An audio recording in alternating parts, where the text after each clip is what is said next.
स्वागत है आप सभी का आपके अपने परिवार संस्कृत प्रभा पर। हम लोग उत्तर रामचरितम की संक्षिप्त कथा यानी समस्त अंकों की पढ़ रहे हैं, क्योंकि आपके पाठ्यक्रम में यद्यपि तृतीय अंक ही है, फिर भी हम सभी को सभी अंकों की मुख्य मुख्य कहानी एवं घटनाएं पढ़ना है, ताकि आपके एक भी फेक टाइप के जो सवाल बनेंगे, कभी कभी फेक टाइप के प्रश्न बनते हैं अन्य अंकों से भी, तो कौन कौन से सवाल अन्य अंकों से बनेंगे उन सभी पर हम लोग फोकस कर रहे हैं। लाइव क्लास आपकी किसी कारण से नहीं हो पा रही है, फिर भी मेरा पूरा प्रयास है कि आप तक सभी कक्षाएं नियमित रूप से पहुंचती रहें। तो वीडियो अच्छा लगे तो लाइक करें, और जो भी साथी नए जुड़ रहे हैं चैनल को सब्सक्राइब करके बेल आइकन को प्रेस कर देंगे, ताकि ट्रिकी व्याख्या आप तक पहुंच सके। तो मित्रों, प्रथम अंक की कहानी हम लोगों ने पिछली कक्षा में देखा था। प्रथम अंक की कहानी है चित्त दर्शन, उसका नाम है प्रथम अंक का, और इसमें 51 है। हमने कहा था कि जब राज्याभिषेक हो रहा था राम का, तो उस समय जो है जनक इत्यादि सभी लोग अयोध्या आए हुए थे। वहाँ पर जब कार्यक्रम ख़त्म होता है तो वे सब जाते हैं। तो उसी समय पर हमने आपको ट्रिक दिया था कि उस समय विदाई हुई थी, तो विदाई के रूप में जो है 51 रुपया जो है दक्षिणा दे करके गए थे। तो प्रथम अंक में उत्तर रामचरितम की घटना में आपको अगर देखा जाए तो प्रथम अंक में कुल 51 श्लोक हैं। दूसरा, इसमें कई कहानियाँ छोटी छोटी आई हुई थी। महाराज दशरथ की पुत्री शांता और उनके यानी दशरथ के दामाद ऋषि सिंह ने 12 वर्षों तक चलने वाला यज्ञ किया था, और उस पर जो है वशिष्ठ इत्यादि और अरुंधति और राम की माताएं सब वहाँ पे गई थी। फिर दूसरी घटना वहीं पे घटित होती है। लोकापवाद जो सूत्रधार है वह संकेत करता है, और बाद में उस पर जो है नट विश्वास प्रकट करता है कि जो भी लोकापवाद है उसमें देवगण सर्वथा कल्याण करेंगे। प्रस्तावना खत्म होती है। उसके बाद रंगमंच पर सीता को आश्वासन देते हुए राम का प्रवेश होता है। अष्टावक्र नामक जो संदेश वाहक हैं वो आते हैं और संदेश राम को बताते हैं कि वहाँ से संदेश आया हुआ है। वशिष्ठ ने सीता को आशीर्वाद दिया है कि वह वीर प्रसवा हो।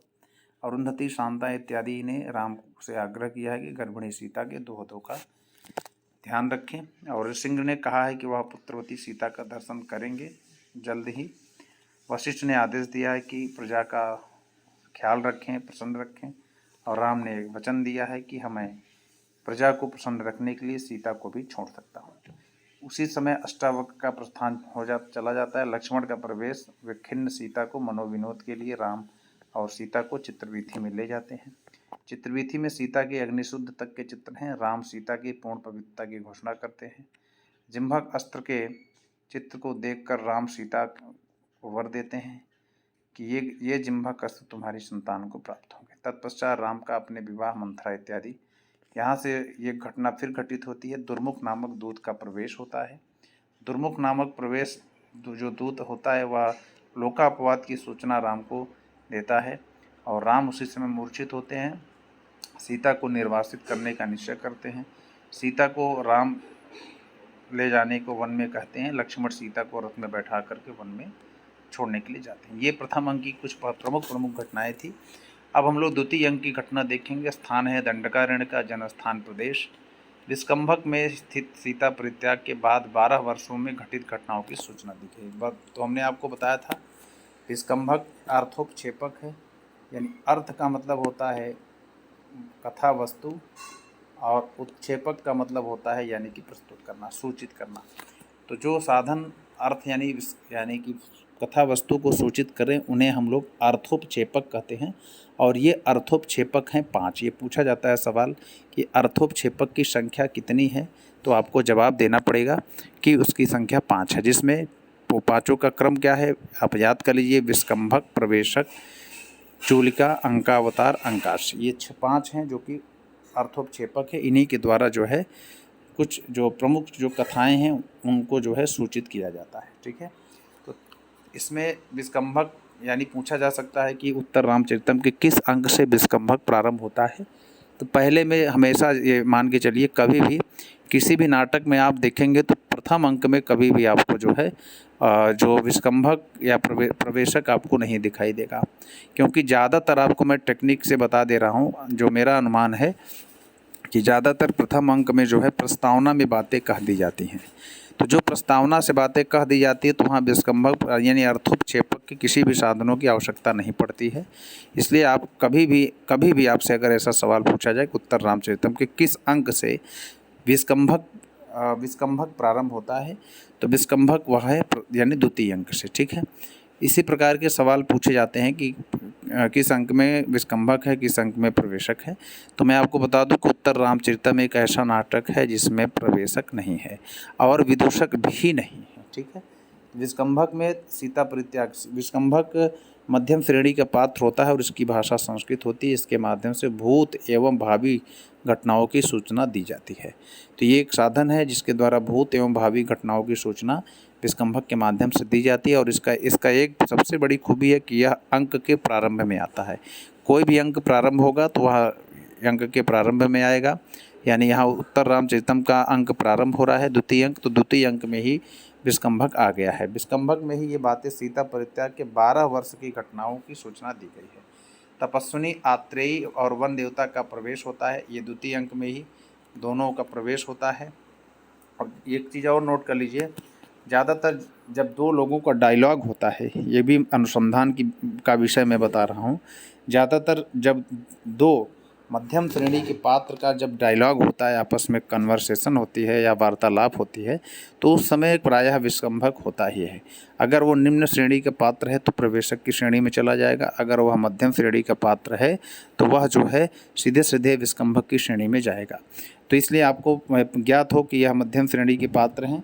और तपस्विनी, आत्रेयी और वन देवता का प्रवेश होता है। आत्रेयी ने सूचित किया कि किसी देवता ने महर्षि वाल्मीकि को कुश और लव नाम के 2 बालक ला करके समर्पित किए हैं। किसी देवता ने महर्षि वाल्मीकि को कुश और लव नाम के 2 बालक समर्पित किए हैं। तो आप सभी लोग जान लीजिए, आत्रेयी ने ही सूचित किया था द्वितीय अंग में। और यहाँ देवता का तात्पर्य है गंगा। तो गंगा ने महर्षि वाल्मीकि को कुश और लव नाम के 2 बालक लाकर समर्पित किए हैं। इन्होंने अपनी माता का दूध छोड़ा है। इन्होंने अर्थात जो 2 बालक थे लव और कुश, ये दोनों बालक अद्भुत गुणों वाले हैं। इन्हें रहस्य सहित जिह्वक अस्त्र जन्म सिद्ध है, क्योंकि प्रथम अंग में ही राम ने जो है सीता को आशीर्वाद दिया था, वरदान दिया था कि आपको आपके बच्चे जो होंगे उनको जिह्वक अस्त्र की प्राप्ति हो, ऐसा उन्होंने वरदान दिया था। आशीर्वाद नहीं दिया था, वरदान दिया था। वाल्मीकि ने इनका पालन पोषण किया, यानी जो बालक जो गंगा ने ला करके वाल्मीकि आश्रम में, क्योंकि सीता का परित्याग हो गया था, सीता वहीं थी या गंगा के पास, और गंगा में ही जो है उन्होंने लव और कुश को जन्म दिया था। और फिर उसके बाद गंगा जब तक वो दूध इत्यादि पीते थे तब तक वहाँ जो है गंगा के साथ में, सीता के साथ में बच्चे रहते थे। फिर बाद में आश्रम में ले जा करके, यानी वाल्मीकि के आश्रम में ला करके उनको छोड़ देते हैं लव और कुश को। तो वाल्मीकि ने इनका लालन पोषण किया है। इनका क्षत्रियोचित उपनयन संस्कार करके इन्हें वेदत्रयी तथा अन्य 3 विद्याएं, अन्वेषकी, वार्ता और दंडनीय सिखाई है। वेदत्रयी पूछा जाएगा, वेदत्रयी में 3 रचनाएं हैं, ऋग्वेद, यजुर्वेद, सामवेद।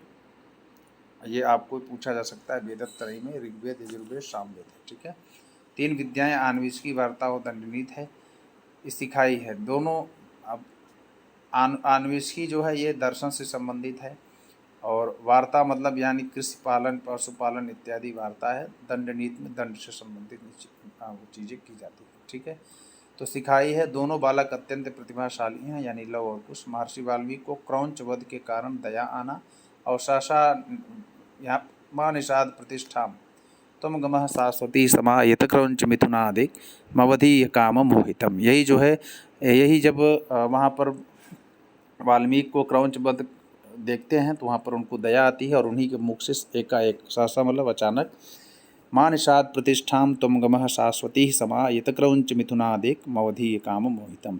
यही आदि श्लोक है और यही सबसे पहला छंद है, यानी अनुष्टुप छंद है। इसी को श्लोक छंद भी कहा जाता है, क्योंकि यही जो है वाल्मीकि के मुख से निकलता है जब क्रौंच नामक पक्षी का वध होता है। तो क्रौंच की घटना से जो है महर्षि वाल्मीकि को दया आती है, साक्षात करुणा होती है, और यही माँ निषाद प्रतिष्ठाम तुम गमः सरस्वती समा यत क्रौंच मिथुनादेक मवधि काम मोहित नामक यह श्लोक निकलता है। और वाल्मीकि आदि कवि भी कहलाए, उसी समय से आदि कवि कहलाए। वाल्मीकि को आर्ष कवि भी कहा जाता है। आर्ष का मतलब होता है प्राचीन। प्राचीन कवि कौन है? वाल्मीकि हैं, महर्षि वाल्मीकि हैं। और वाल्मीकि का नाम पहले जो है रत्नाकर था। ठीक है, चलिए, तो महर्षि वाल्मीकि को दया आता है और यही श्लोक उद्गार होता है। और इसको बता दें कि जो उत्तर रामचरितम में ये जो बातें, ये जो माँ निषाद प्रतिष्ठाम तम गमः शाश्वती समाः, इसके वक्ता कौन है? तो आत्रेयी थी। ठीक है, उत्तर रामचरितम में द्वितीय अंग में ये श्लोक आया है। ये कथन अगर बात करेंगे तो कथन तो वाल्मीकि का है, लेकिन वक्ता यानी कि इसमें उक्ति कहने वाली कौन थी? आत्रेयी। ये सवाल बनता है, माँ निषाद प्रतिष्ठाम तम गमः शाश्वती समाः यत् क्रौंच मिथुनादेक मवधि काम मोहितम, तो यह किसकी उक्ति है? तो यह जो है आत्रेयी की है।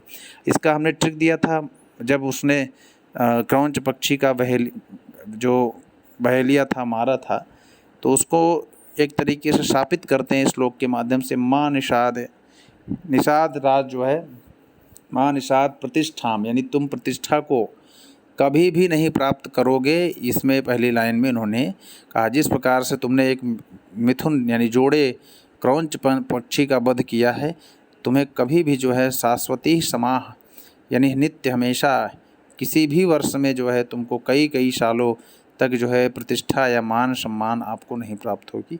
यहाँ पर जो है वही जो बहेलिया था जिसने वध किया था उसको शापित कर रहे हैं। ठीक है, कुल मिलाकर के उसके बाद ये तो उसमें आया, माँ निषाद आत्रेयी की मार डाला रे, यानी आत्रेयी कहती है अरे आत्रेयी की मार डाला, तो आत्रेयी की मार डाला। यानी जब वाल्मीकि देखते हैं क्रौंच पक्षी मारा जाता है बहेलिए के बाण से, तो वह चिल्लाते हैं आत्रेयी की मार डाला, आत्रेयी की मार डाला। यानी द्वितीय अंक में आत्रेयी ने कहा है, उक्ति आत्रेयी के, कथन जो है वाल्मीकि का है। ठीक है, चलिए, ब्रह्मा को वाल्मीकि को आर्ष दृष्टि देना, यदि का आर्ष दृष्टि ब्रह्मा ने दिया था, इसलिए इनको आर्ष कवि भी कहा जाता है। ब्रह्मा का वाल्मीकि को आर्ष दृष्टि देना और आदेश देना कि तुम रामचरित वर्णन करो। आत्रेयी आर्ष मतलब ऋषि मुनियों जैसी ऋषय मंत्र दष्टारा न तु करतारा। ऋग्वेद में जो है ऋषियों ने मंत्रों को देखा था, तो यहाँ पर आर्ष दृष्टि पाए, तो उन्होंने जो वाल्मीकि को जो है, यहाँ पर ध्यान से सुनिएगा, नारद भगवान ने कहानी सुनाई थी, लेकिन उसको आर्ष दृष्टि ब्रह्मा ने दे करके जो है रामचरितमानस पाठ को जो है रामचरित को उन्होंने वर्णन किया। आत्रेयी सूचित करती है कि ऋषिसिंह का 12 वर्ष चलने वाला यज्ञ समाप्त हो गया है। अब वशिष्ठ और अरुंधति आदि सीता परित्याग के कारण राम से अप्रसन्न है, अतः वे वाल्मीकि के आश्रम में जाते हैं। तो यहाँ पर आत्रेयी ही सूचित करती है और देवता से कि ऋषिसिंह का 12 वर्ष चलने वाला यज्ञ समाप्त हो गया है। वशिष्ठ अरुंधति आदि सीता परित्याग के कारण राम से अप्रसन्न है। जो वहाँ पर ऋषिसिंह और शांता कर रही थी यज्ञ, उनके यज्ञ में अरुंधति, वशिष्ठ और राम की माताएं इत्यादि गई हुई थी। तो राम से ये सभी सीता परित्याग कर चुके थे, क्योंकि उस समय अरुंधति, वशिष्ठ और ये सभी राम की माताएं सब गई थी वहाँ पर। राम अकेले थे, लक्ष्मण थे, ये सारी घटना अकेले ही कर दिए, सीता का परित्याग कर दिए। इन लोग को पता ही नहीं था, इस घटना से अप्रसन्न थे सभी लोग। अतः वे वाल्मीकि के आश्रम में जाते हैं और उधर राम ने अश्वमेध नामक यज्ञ प्रारंभ किया। तो ये पूछा जाएगा, राम अश्वमेध यज्ञ के संग में प्रारंभ करते हैं, तो द्वितीय अंक में। ठीक है, अगला आपको ये पूछा जाएगा, माँ निषाद प्रतिष्ठान तुम गमः शाश्वती समाः की घटना किस अंक में है, तो आप बताएंगे यहाँ पर द्वितीय अंक में है। ठीक है, और गंगा ने जो है उन दोनों बच्चों को जो है वाल्मीकि आश्रम में दी थी। इसकी इस घटना का जिक्र किससे होता है? विष्कंभक में आत्रेयी के द्वारा। ठीक है, उसके बाद यहाँ पर एक प्रश्न बनता है कि आर्ष दृष्टि किसने दिया था महर्षि वाल्मीकि को? तो ब्रह्मा ने दिया था। ठीक है, माँ निषाद प्रतिष्ठाम तुम गमः शाश्वती समाः यत् क्रौंच मिथुनादेक मवधि काम मोहितम में कौन सा छंद है? तो अनुष्टुप छंद है। यही आदि छंद कहलाता है और यही आदि श्लोक कहलाता है। माँ निषाद प्रतिष्ठाम तुम गमः शाश्वती समाः यत् क्रौंच मिथुनादेक मवधि काम मोहितम। फिर आगे देखिएगा, वशिष्ठ अरुंधति, यहाँ अरुंधति की पत्नी यानी वशिष्ठ की पत्नी है अरुंधति, ये सवाल पूछा जाता है। अरुंधति यानी वशिष्ठ की पत्नी कौन है? अरुंधति। अतः वे वाल्मीकि के आश्रम में जाते हैं। उधर राम ने अश्वमेध नामक यज्ञ प्रारंभ किया था, उसमें पत्नी के स्थान पर सीता की स्वर्ण मूर्ति स्थापित की है। ये पूछा जाएगा कि पत्नी के स्थान पर क्या रखे हुए? तो स्वर्ण मूर्ति, यानी सीता के ही रूप एक मूर्ति बना करके सोने का क्योंकि बिना पति के जो है यज्ञ इत्यादि अनुष्ठान नहीं होते हैं। और पति जब पत्नी जीवित हो तो उस स्थिति में यहाँ पर सीता जो है, सीता का केवल परित्याग हुआ था। राम ने उनके स्थान पर जो है अपने बगल में बैठाने के लिए जो है स्वर्ण मूर्ति बनवाई थी। ठीक है, ये पूछा दिग्विजय के निमित्त इसमें कहा जाता है कि जब अश्वमेध इत्यादि यज्ञ होते हैं तो उसमें घोड़े छोड़े जाते हैं, अश्व छोड़ा जाता है, और वो बस अश्व जिस दिशा में जाता है वह संपूर्ण साम्राज्य जो है उस राजा का होता है। और ये नियम है कि राज्याभिषेक होने के बाद दिग्विजय होता है। जिस प्रकार से आप लोग पढ़े होंगे शुकनाशोक देश में भी चंद्रापीठ का जो है, जब वहाँ राज्याभिषेक होता है और चंद्रापीठ को जो है वो सुकनास उपदेश देता है, तो उस समय वह जो है राज्याभिषेक के बाद वह दिग्विजय के लिए प्रस्थान करता है। तो यहाँ आप समझ सकते हैं दिग्विजय के निमित्त अश्वमेध का घोड़ा छोड़ा गया है और उसके रक्षकों का नेतृत्व लक्ष्मण का पुत्र चंद्रकेतु कर रहा है। लक्ष्मण का पुत्र का नाम है चंद्रकेतु। इस बीच एक ब्राह्मण बालक की अकाल मृत्यु होती है और आकाशवाणी होती है कि शंभुक नामक का एक भद्र जो ब्राह्मण बालक की अकाल मृत्यु हुई थी वह शूद्रक नाम का एक शुद्ध तप कर रहा था, जिसके कारण से उसकी मृत्यु हुई। ब्राह्मण बालक की अकाल मृत्यु होने का कारण है एक जंगल में जो है शंभुक नामक एक शुद्ध तपस्या कर रहा था, उसके कारण उसको मारने के लिए जो है उसको मार कर ब्राह्मण बालक को पुनर्जीवित करो, यह आकाशवाणी होती है। राम शंभुक को ढूंढते हुए दंडकारण्य में जाते हैं। यहीं तक विस्कंभक समाप्त होता है। और ये जो बातें हो रही हैं ये सीधे सीधे आत्रेयी और वनदेवता वासंती के बीच में हो रहा है। राम का शंभुक को मारना यानी उसी में विस्कंभक समाप्त होने के बाद राम का शंभुक को मारना यानी शंभुक वध का वर्णन किस अंक में है, तो आपको मैं बता रहा हूँ। शंभुक वध का वर्णन जो है यानी कि द्वितीय अंक में है, ठीक है, दूसरे अंक में है। ये शंभुक नामक राक्षस का जो शुद्ध तपस्या कर रहा था उसका वध किस अंक में है, तो द्वितीय अंक में। शंभुक का दिव्य पुरुष का रूप धारण करके राम के प्रति कृतज्ञता प्रकट करना, शंभुक से जान करके यह दंडक वन है, राम का पूर्व घटनाओं को स्मरण करना और विलाप करना। अगस्त के निमंत्रण पर पंचवटी दर्शन के बिना ही पुष्पक विमान से राम का अगस्त के आश्रम के लिए प्रस्थान। अगस्त के निमंत्रण पर पंचवटी दर्शन के बिना ही पुष्पक विमान पर, तो राम का वाहन है पुष्पक विमान और उस पर चढ़ करके राम का अगस्त के आश्रम के लिए प्रस्थान होता है। अगस्त की पत्नी का नाम है लोपामुद्रा। ठीक है, ये पूछा जाएगा अगस्त की पत्नी का नाम क्या है, लोपामुद्रा। तो वशिष्ठ की पत्नी का नाम क्या है, अरुंधति। ठीक है, चलिए, तो ये आपका जो है द्वितीय अंक आपका कंप्लीट होता है। और द्वितीय अंक की घटना, ठीक है, इसमें 30 श्लोक हैं, द्वितीय अंक में 30 हैं। इसी में हमने आपको बताया यानी कि जनस्थान पंचवटी के जनस्थान प्रदेश में शंभुक नामक वध का वर्णन होता है। इसमें 30 श्लोक हैं। ठीक है, आगे बढ़ते हैं हम लोग। तो आज के लिए इतना ही है। इस वीडियो को आप लोग इसमें से जो महत्वपूर्ण सवाल बताए गए हैं उनको अच्छी तरीके से देख करके नोट कर लें। निश्चित रूप से यहाँ से सवाल बनने की प्रबल संभावना है। तो आज के लिए इतना ही, धन्यवाद। वीडियो को लाइक करेंगे यदि पसंद आए, और जो साथी नए जुड़ते हैं चैनल पर वे ज़रूर चैनल को सब्सक्राइब करके बेल आइकन को प्रेस कर देंगे, ताकि जब भी हम लाइव आएँ तो आपको उसकी नोटिफिकेशन प्राप्त हो सके। तो आज के लिए इतना ही, धन्यवाद।